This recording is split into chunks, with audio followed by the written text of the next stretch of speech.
Another video in the query formula series on Google Sheets. So we will be continuing the applications of the query formula for different contexts. We have already gone over all the basics. We have seen how the syntax is written and how they need to be tweaked and things like that. So if this is your first video, then I would recommend you go back to all the other videos in the series so that you can get an idea of where we are headed. But of course, if you are familiar with the query formula, then you can definitely use this on the go. Alright, so continuing, we will now look at cell references inside the query formula. Okay, so in a lot of other common formulas like ifs and sum ifs and this and that, we use a lot of cell references. Okay, we say greater than equal to this, less than equal to that, or we connect sum ifs to a particular data validation. Okay, so as the data value as the value of the cell changes, the values in the table or in the visualization also change, right? So it makes the data presentation more dynamic and more accessible, right? Especially if you're looking at analyzing across different categories. Okay, so we are going to see how to achieve that within the context of the query formula. Okay, so what you see here is coming from the same Adidas sales dataset, but I already have a query that's ready. So we have select M, sum of I, sum of j, group by M. So essentially what we're looking at is this column M, which is sales method. So we are looking at the sum of units sold and sum of total sales by the sales method. Okay, I'll just center this so it's a little better. All right. So now if you look at this, we have 3 cells populated here as well. One is a data validation and 2 are date cells. Okay, so what we are going to do here is we are actually going to understand how to do cell references across different contexts. So in this case, we have dates. Okay, in this case, we have a data validation, which is essentially going to be text. So if you actually see the data validation, these are all the retailers that are present in this data set, which is from this column. Oops. Which is from this column A. Okay, so we have this, and we are going to see how we are going to modify this very same table with the controls that we have over here. All right, so let's start with the first one with the data validation. So right now you're seeing the total units sold and total sales just by the sales method. There's no filter, there's no where in this formula, right? There's no where. So what I'm going to do now is I'm going to create a where in which case, based on the retailer that's chosen over here, I get the total units sold and total sales based on the sales method. All right, so let's see how to achieve that. So let's come to the query, and because it's a filtration operation, we are going to be using the where. And now the retail column is column A. Okay, if you take a look here, the retailer column is column A. So I'm just going to use that. Sorry, I'll get the table back here. Yeah, so where A is equal to, now I want to, instead of specifying the value, I want to select this cell as my reference. Okay, so what does that mean? I want to use the reference of the cell A1. So whatever is the value of A1, that is what will become the filter in this query formula. Okay, so if the value of this is Walmart, then I only get to see numbers for Walmart. If the value is only for Amazon, then I only get to see for Amazon. Okay, so how do we write this? Okay, so the simple way, the technique to write this reference is you write your column name, which is the column name A, is equal to, and then this is how you write the reference. Okay, so single quotes, then in between that a set of double quotes, and in between that you will put 2 ampersands. All right, so now when you see this, you have single quotes, double quotes, and in between that I have put 2 ampersands. Okay, now in between the 2 ampersands is where you're going to be adding the cell reference. Okay, now in this case my cell is A1, so in between this you can either write it as A1 or you can just select it like this, and you can see it fits correctly inside the formation. Okay, so once again, first you add 2 single quotes, then you add 2 double quotes, and then in between them you add two ampersands, and then you choose the cell address, or you can enter it manually. Alright, now when I enter this, now you can see the numbers have changed. Okay, because now the filter is being applied. If I expand this now, the filter where A is equal to A1. Okay, so if I drop down and if I change this to Amazon, you can see the numbers have changed now. Okay, which means now that the cell reference, the data validation works in this case as well. It's very simple when you use it in a filter formula or anything of that nature, right? Because it's very straightforward the way we do the cell. Whereas in query formula, we have to be correct with the syntax, and we have to follow whatever the syntax is. Okay. Now there is another thing that we need to understand about the way this is written. Okay, so let me see if I can zoom this a little bit.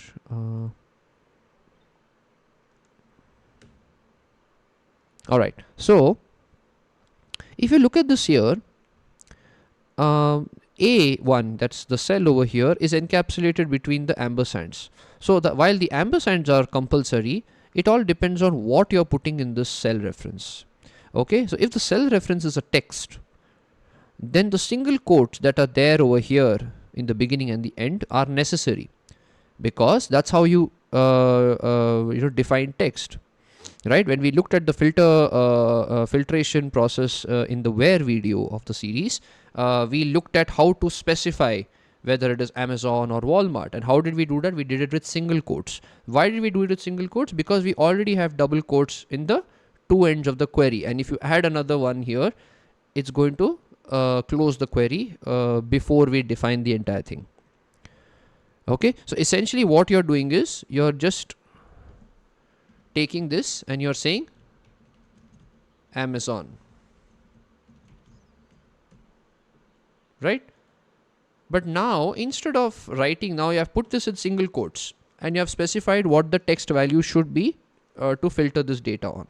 But instead of putting it this way, I'm adding it this way, so that I don't have to specify the text every time. I can just use it as a toggle, or I can point it to a cell reference where the name is already mentioned.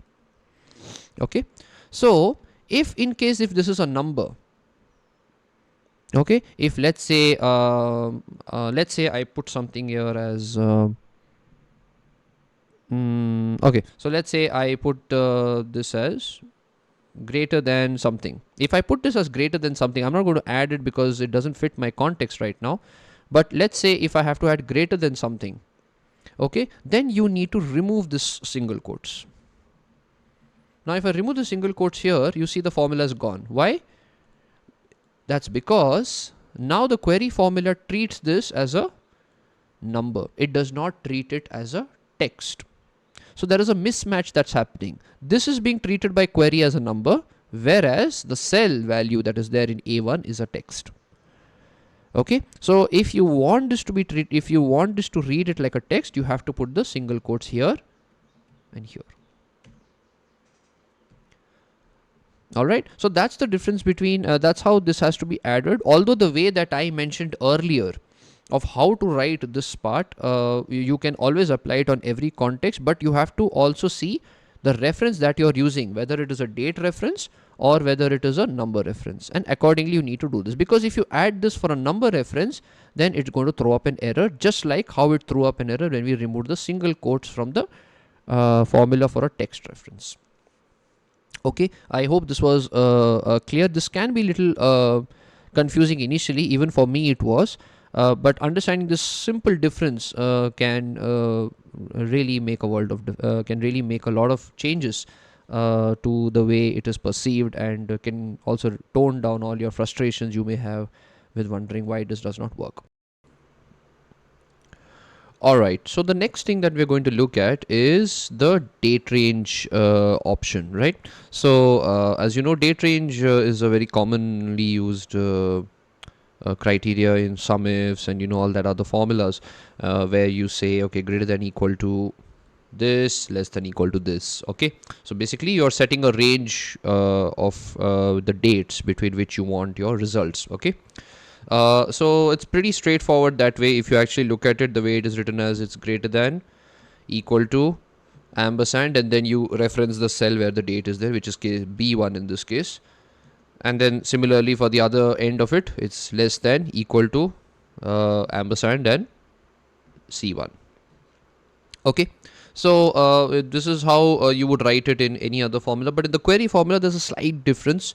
We have to make some changes to how this is written because of the way the formula reads the cell values, right? We already saw that with the text, the difference between reading a text and reading a number value of the cell.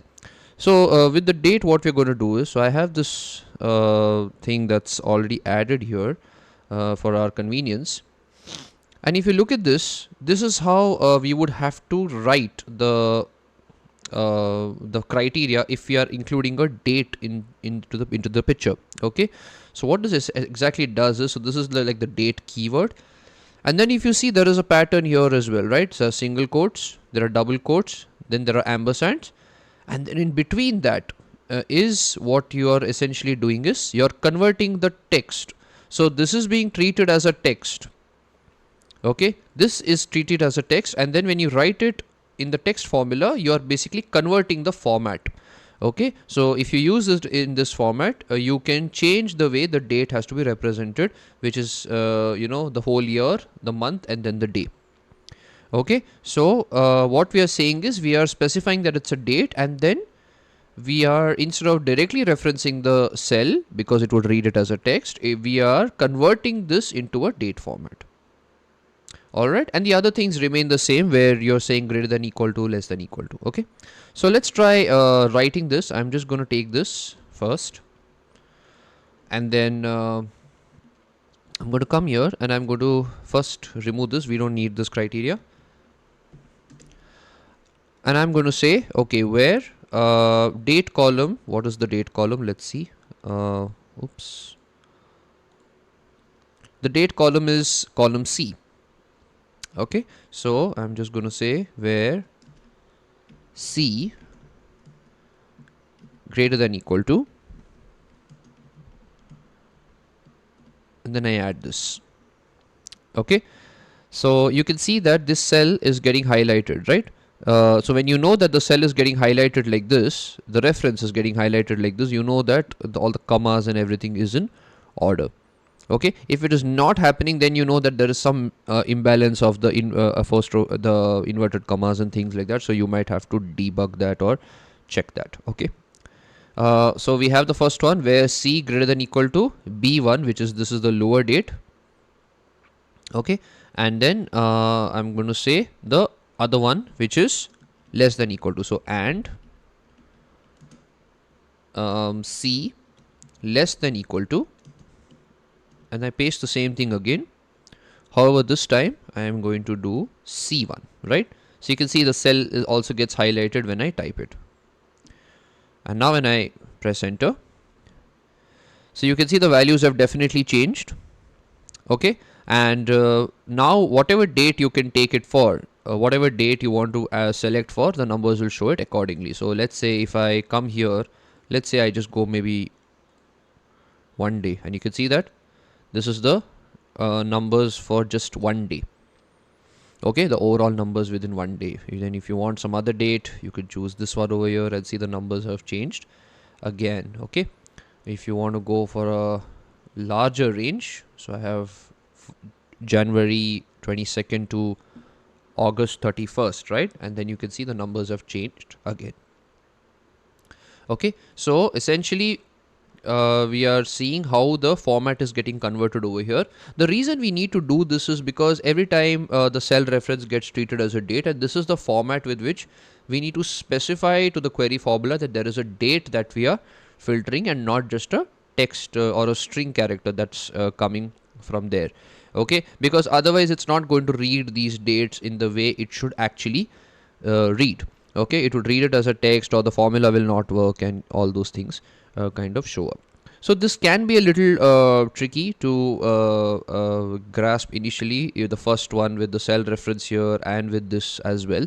But I think once you get the hang of it, I think it will make a lot of sense, and this will help you to really reference all the criteria that you want to add in your query formula.